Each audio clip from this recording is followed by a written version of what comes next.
मैं हूं सैयद जीशान। आप देख रहे हैं सत्य आज तक। नजर डालते हैं आज की कुछ अहम खबरों पर। मैं महाराष्ट्र के मुख्यमंत्री जी एकनाथ शिंदे जी, महाराष्ट्र के उप मुख्यमंत्री हमारे नेता देवेंद्र फडणवीस जी से एक बात कहने के लिए मुखातिब हुआ।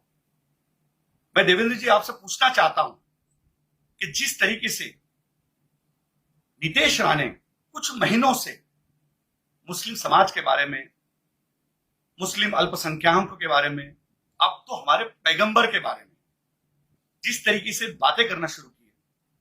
कुछ दिनों पहले उन्होंने कहा नगर में कि मस्जिदों में घुस घुस के मारेंगे। अभी हम मस्जिदों में जब जाते हैं तो लोग हमारी तरफ देखते हैं कि हाजी अराफात शेख आ रहा है, भारतीय जनता पार्टी का एक पदाधिकारी आ रहा है, इसके पीछे नीतीश राणे तो नहीं आ रहा है। हमारे पास जवाब नहीं है। मैं समझ नहीं सकता हूं ये कौन सा हिंदुत्व बताने की कोशिश कर रहे हैं, ये कौन सा हिंदुत्व समझाने की कोशिश कर रहे हैं। मैं भी मेरी जिंदगी हिंदुओं के साथ में रही, मेरा जीवन 25 साल, मेरे कई हजारों दोस्त हिंदुत्व है, कई हजारों दोस्त मेरे हिंदू है। मैं उनके वहां दिवाली में जाता हूं, वो मेरे वहां रमजान में आते। मैं उनका सत्यनारायण की पूजा में जाता हूं, वो मेरे वहां बकरीद में आते हैं।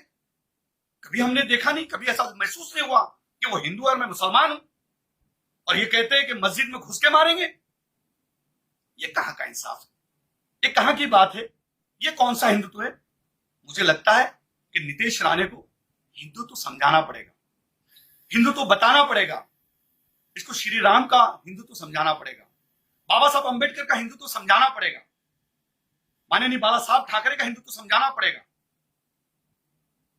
ये कौन से हिंदुत्व की बातें कर रहे हैं। मस्जिद में घुसेंगे और मारेंगे। आइए, कौन से वक्त में आएंगे। मैं कुरला में रहता हूं, फजर की नमाज में आएंगे, जोहर की नमाज में आएंगे, असर की नमाज में आएंगे, ईशा की नमाज में आएंगे, मगरिब की नमाज में कब आएंगे। आइए, हम आपका फूलों से स्वागत करेंगे। आइए, हम आपको बताएंगे मुसलमान क्या होता है, मुसलमानों की तरबियत क्या होती है। कभी कोई मुसलमान मौलाना ने श्री राम के बारे में नहीं कहा कि राम जी की उम्र क्या थी और सीता जी की उम्र क्या थी, कब उनकी शादी हुई थी। ऐसा कभी किसी मुसलमान मौलाना ने कहा, क्योंकि हमारे धर्म ने कभी नहीं सिखाया किसी के भगवान का अपमान करो, किसी धर्म का अपमान करो। ये कौन सा हिंदुत्व की बातें कर रहे हैं, किस तरीके की बातें कर रहे हैं। जब वो बोल रहे थे तो मैं देख रहा था कि उनसे बड़ा माइक था, उनके पैजामे से बड़ी उनकी जबान चल रही थी। छोटे बुल्ली के बच्चे, आपको समझना पड़ेगा, बटले डेनी, आपकी बकरी ऐसी आवाज, और आप कहते हैं कि मैं हिंदुओं का गब्बर हूं। आप हिंदुओं के गब्बर नहीं, हिंदुओं के गोबर हो। गोबर भी बहुत बड़ी बात है, आप गू तो हो, आप गोबर नहीं गू हो। जिस तरीके की भाषा आप कर रहे हो, अगर गोबर भी बने होते तो अच्छा लगता कि कहीं तो कहीं आंगन में लिपने के काम में आते, लेकिन आप गू हो। आपकी बातें, आपकी जबान, आप जो जिस तरीके से बात कर रहे, तो आप गू जैसी बातें कर रहे हैं। पूरा हिंदुस्तान का मुसलमान और हिंदुस्तान का हिंदू भी आपको इसके बाद बटला डेनी और छोटी बुल्ली का बच्चा कह के पुकारेगा। इस तरीके की भाषा ना करो। आप क्यों कर रहे हो, क्या आपको मंत्री बनना है अगले मंत्रिमंडल में, आपके बाप को दिल्ली में मंत्री बनना है, इसलिए कर रहे हो।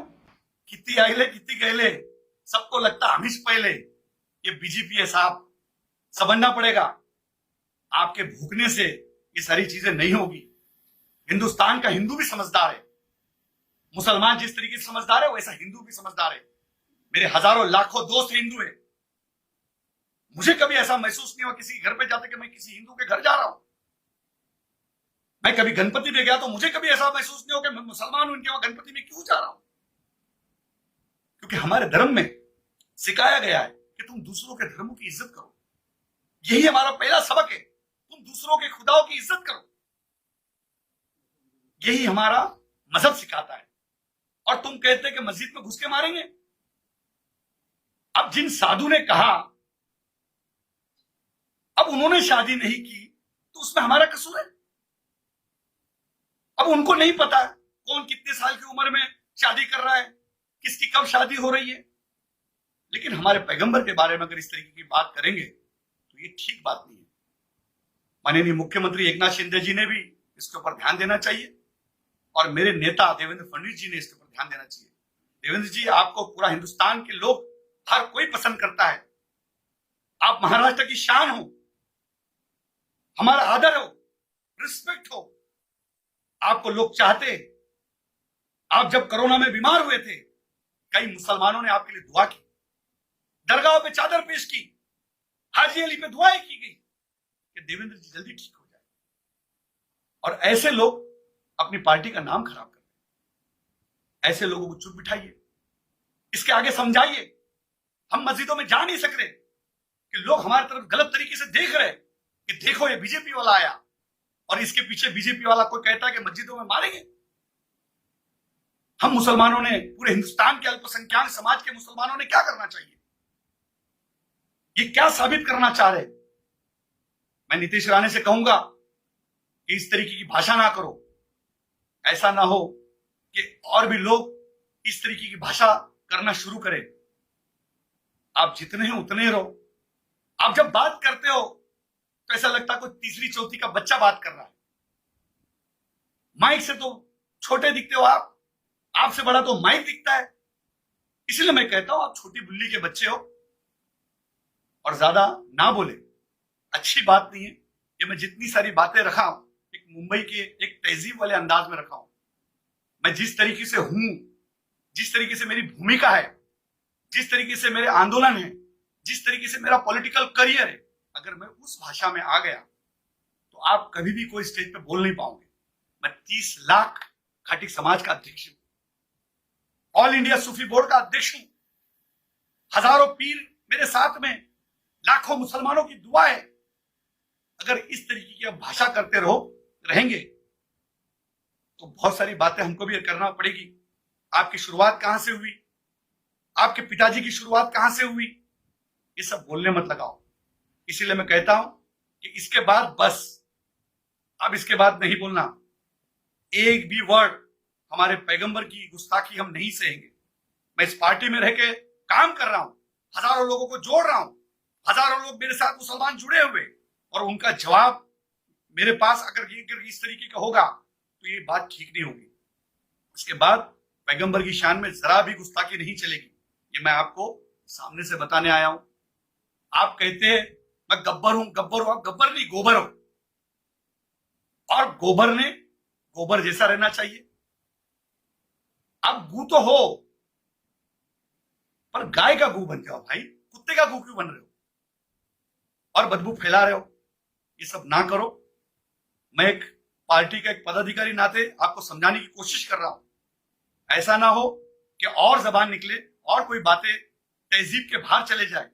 इसलिए मैं आपको कह रहा हूं कि इसके बाद बस हो गया। आपने हमारे कौम के खिलाफ बहुत दिनों से बहुत सारी बातें की, हम नहीं चुप रहे, पर पैगंबर की गुस्ताखी हम नहीं सहेंगे। मैं माननीय मुख्यमंत्री जी से कहूंगा, माननीय देवेंद्र जी से कहूंगा, और मुंबई के अध्यक्ष मेरे दोस्त आशीष शेलार जी से कहूंगा कि आप इसे समझाइए, लगाम लगाइए। नहीं तो बहुत सारी चीजें लगाम लगाने हमें भी आती है। इतनी बात आपके सामने रखूंगा, बाकी की बात ब्रेक के बाद। जय हिंद, जय महाराष्ट्र, खुदा।